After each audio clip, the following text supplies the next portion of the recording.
বিলাকুক চ্যানেলে সবাইকে স্বাগত। আপনারা ঈশ্বরের কৃপায় সবাই ভালো আছেন, আমিও ভালো আছি। প্রতিদিনের মতো চলে এসেছি রান্নাঘরে। আজকে রান্না করব ইলিশ মাছ, কাঁচা সর্ষে দিয়ে রান্না করব মাটির কড়াইতে। চলুন দেখবেন কিভাবে রান্না করি। কত সুন্দর চকচক করছে, একবারে রূপালি ইলিশ। দেখেন 1 কিলো ওজন আছে। কাঁচা ইলিশ মাছ মাটির কড়াইতে ভাপাবো। তার জন্যে কালো সাদা সর্ষে, কাঁচা পাকা লঙ্কা, শুকনো লঙ্কা, কাঁচা সর্ষের তেল, হলুদ, কাঁচা জিরে, নুন সব কিছু গুছিয়ে বেটে নেব। বন্ধুরা, ইলিশ মাছ রান্না করব বর্ষার প্রথমে। আমার রান্নাঘরে আজকে প্রথম, তাই একটা কবিতা বলবো আজকে আপনাদের ইলিশ মাছ নিয়ে।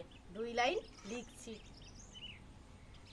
রুই ছিল মাছের রাজা, এখন নাকি ইলিশ। ঘুষ যদি না খায় সে আবার কিসের পুলিশ। আরামদায়ক না হলে কি সেটাকে বলবো বালিশ।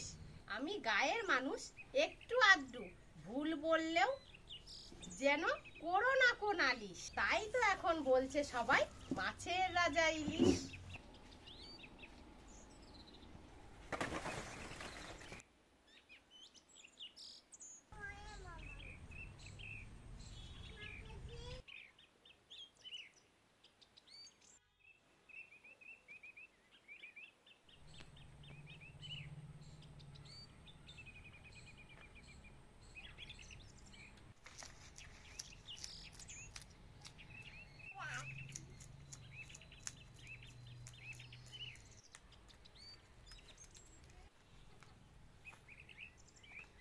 আমি ছাড়াই তুমি ছাড়াতে পারবে নাকি?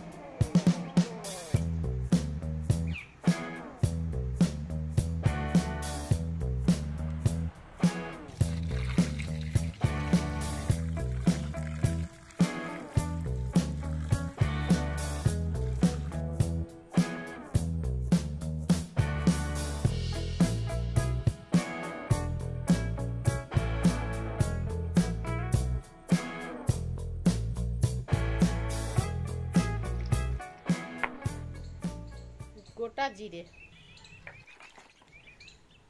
কাঁচা পাকা শুকনো লঙ্কা,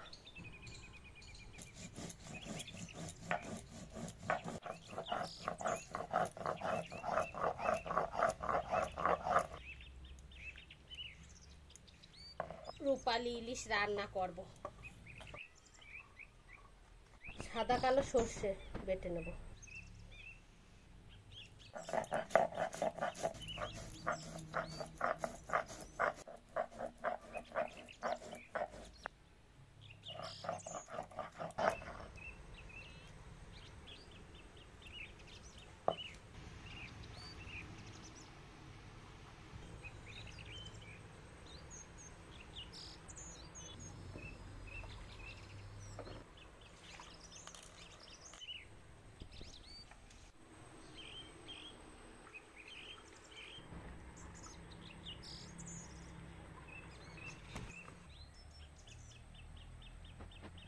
কাঁচা জিরে, কাঁচা লঙ্কা, শুকনো লঙ্কা বাটা, সর্ষে বেটে একটু ছেঁকে নিয়েছি।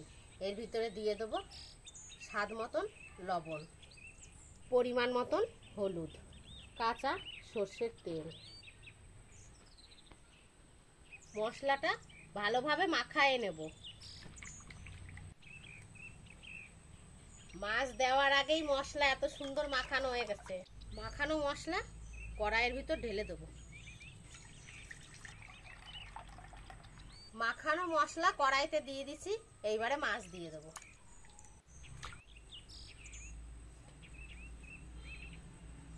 কয়েকটা কাঁচা লঙ্কা,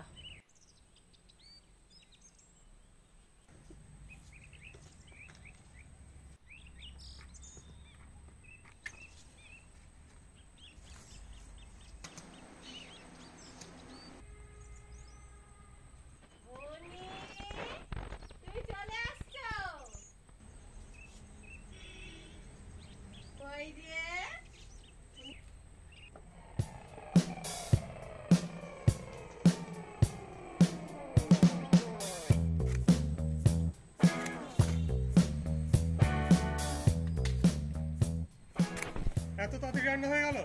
এর নাম ইলিশ, দাম বেশি জাল কম। আমাদের ইলিশ ভাপা হয়ে গেছে, নামায়ে নেব। মাটির কড়াইয়ের ক্যাল মাটি নামানোর পরেও ফোটে।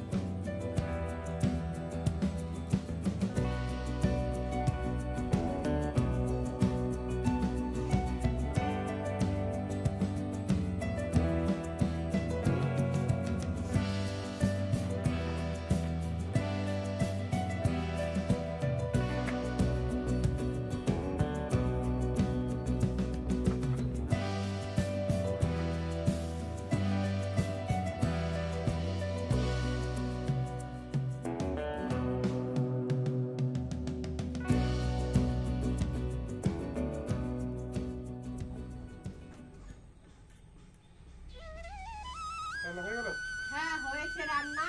বসো ভাই, ভজে হরি মান্না।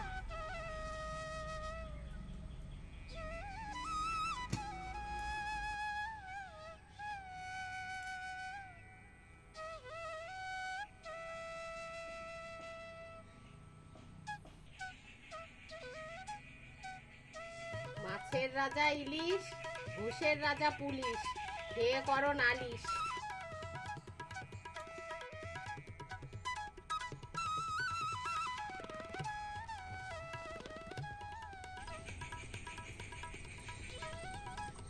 দারুণ হয়েছে।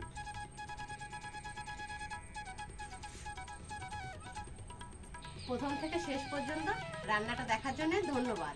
রান্নাটা যদি ভালো লাগে একটা লাইক করবেন, কমেন্ট করবেন, নোটিফিকেশন পাওয়ার জন্য চ্যানেলটি সাবস্ক্রাইব করে রাখবেন। আপনাদের জন্য ঈশ্বরের কাছে একটাই কামনা, আপনারা ভালো থাকুন, সুস্থ থাকুন, আনন্দের সাথে থাকুন। ফিরবো আর একটা নতুন রান্না নিয়ে।